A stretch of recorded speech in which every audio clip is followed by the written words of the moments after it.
And good morning. Welcome, Senator. You are the leader in the polls this morning, and I have to say you were very busy yesterday. The Associated Press led its story of your appearance in Columbus, Ohio, by saying, quote, Rick Santorum questioned Barack Obama's Christian values. That was after you lashed out at the president's proposal on energy, of all things, when you said this. It's not about you. It's not about you. It's not about your quality of life. It's not about your jobs. It's about some phony ideal, some phony theology. Oh, not a theology based on the Bible, different theology. But not So, Senator, I got to ask you, what in the world were you talking about, sir? Well, I was talking about the radical environmentalists. That's why I was talking about energy. This idea that man is here to serve the earth, as opposed to husband its resources and be good stewards of the earth. And I think that is a phony ideal. I don't believe that that's what we're here to do. That man is here to use the resources and use them wisely, to care for the earth, to be a steward of the earth. But we're not here to serve the earth. The earth is not the objective. Man is the objective, and I think a lot of radical environmentalists have it upside down. Well, how does that translate into some sort of theology that the president's theology is not based on the Bible? I mean, that suggests that he's not a Christian. No, I wasn't suggesting the president's not a Christian. I accept the fact that the president's a Christian.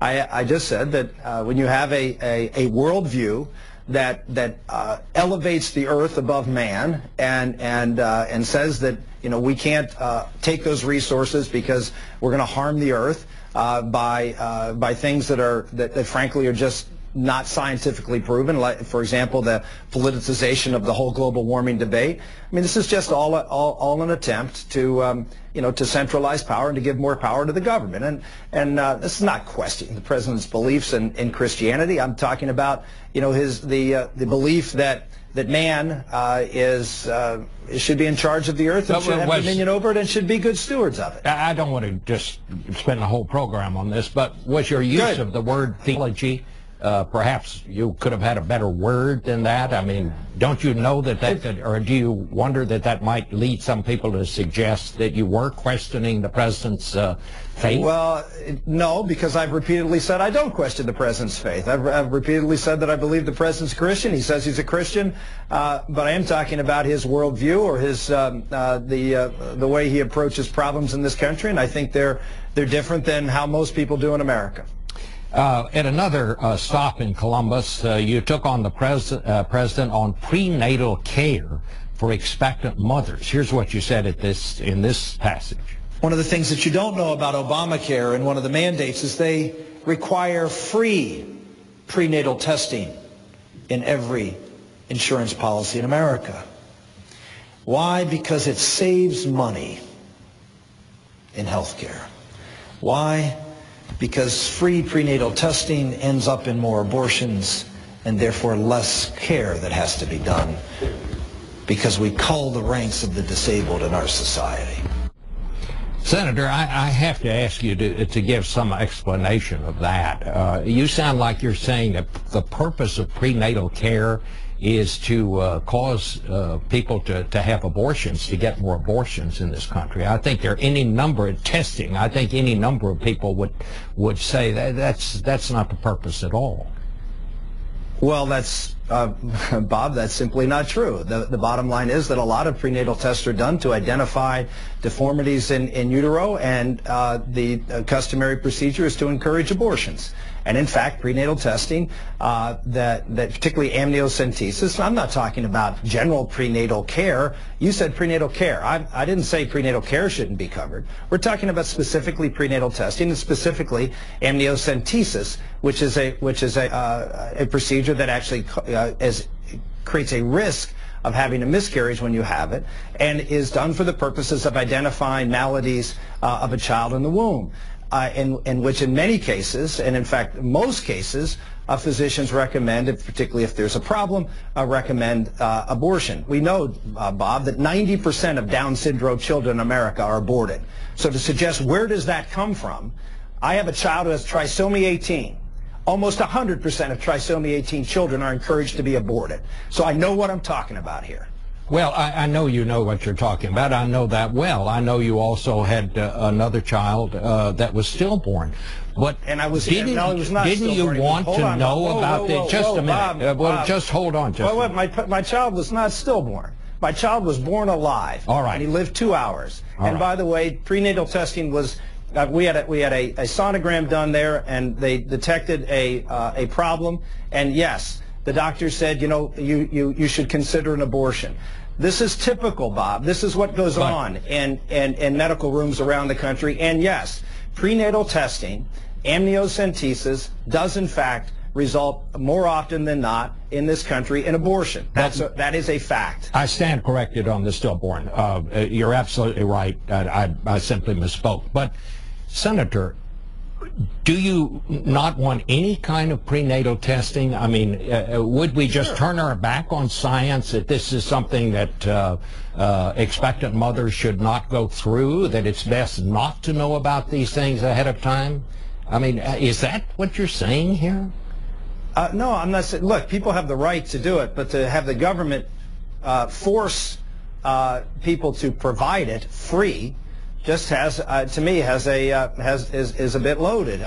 There are all sorts of prenatal testing which should be provided free. I have no problem with that if the insurance companies want to. I'm not for any of these things to be forced. Let me step back and say I don't believe any of these procedures, anything in insurance should be forced. So let me just start from there. Okay. But the idea of having, for example, sonograms and other types of prenatal care, absolutely. If I think that is a wise thing to do. And if I was an employer, I would certainly encourage that. But not all prenatal testing. Amniocentesis basically are used for the purposes of identifying children who are disabled, and in most cases end up as a result with abortions. You're not saying, let me just ask you, that you're not saying that because of this that the president looks down on disabled people, are you? You're not accusing him of that.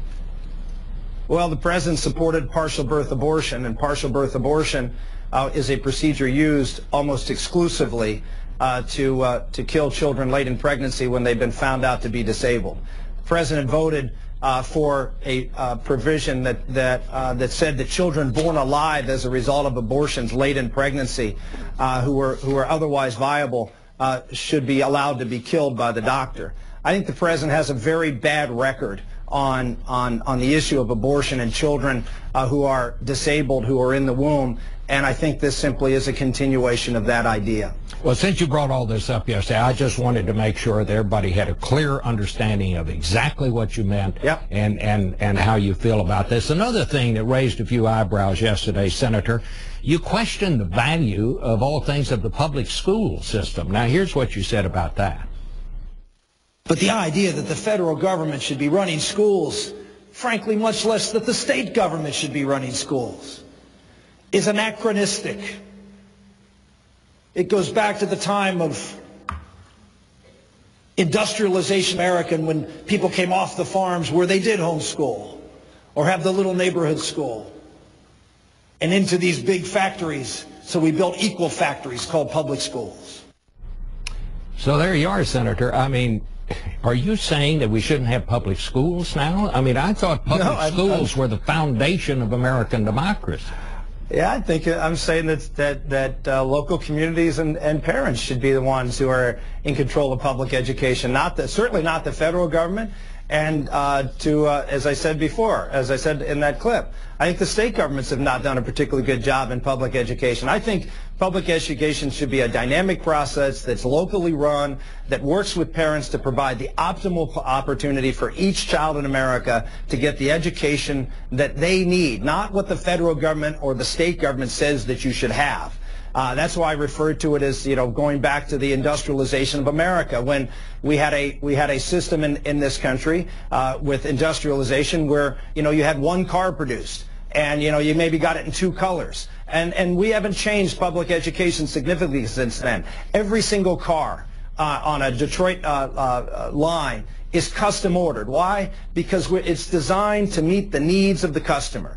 The education system, federally run, state run, is not designed to meet the needs of the customer. It's designed for the purposes of the school, not the children and the parents who are the customers of that system. And I think we need a dramatic change in that system. You know, Senator, if everybody could afford to homeschool their children, that would be one thing. I'm not talking about homeschooling. I'm talking about public education, Bob. Well, you know, there are little communities where the people couldn't afford to have a public school, and that's why you have states involved in schools. And there's one thing for states to help fund public education. It's another thing to dictate and micromanage and create a one-size-fits-all education system in states and certainly in the federal government, what President Obama is trying to do. What we need is to have the same kind of change and dynamic change in the public school system as we've seen in the economy of this country. Customized. Everybody gets what they need. I have 7 children. I can tell you each one of them learn differently. All of them could excel in different settings, and that goes with every American child. And we can do better than a system that 1 in 3 children drop out of school. If that is the hallmark, Bob, that you talk about as a great society, when 1 of 3 children drop out of school, and a lot of the folks who don't drop out of school still can't read at grade level, that to me is a failure. And defending that failure is not something I'm planning on doing, which is what the president does. Well, what would you do to fix it, Senator? Well, as I said before, first I'd get the federal government out. I would, to the extent possible, with respect to mandates and designing curriculum and the like, I would get the state government out. I think that the parent should be in charge, working with the local school district to try to design an educational environment for each child that optimizes their potential. And whether it's in a public school or a private school or a Christian school or whatever kind of setting that is best that the people at the local level can determine, I think that's where we need to go in education. It's got to be a much more dynamic process. We are failing American children. We're failing our society with having these high rates of dropouts and people graduating without the skills or frankly without the value structure that's necessary to be able to go out and work hard and to be able to produce in our society and to build strong communities. And I think we need some really dramatic changes, and we're not getting that. Senator, I want to thank you very much for being with us this morning. I'd hoped to ask you about some questions about the economy, but frankly, you made so much news yesterday out there on the campaign trail, I felt compelled to ask you about that. Thank you so much for being with us. I'm happy to make news about important issues of the day that obviously don't get talked about a lot. All right. Well, thank you so much.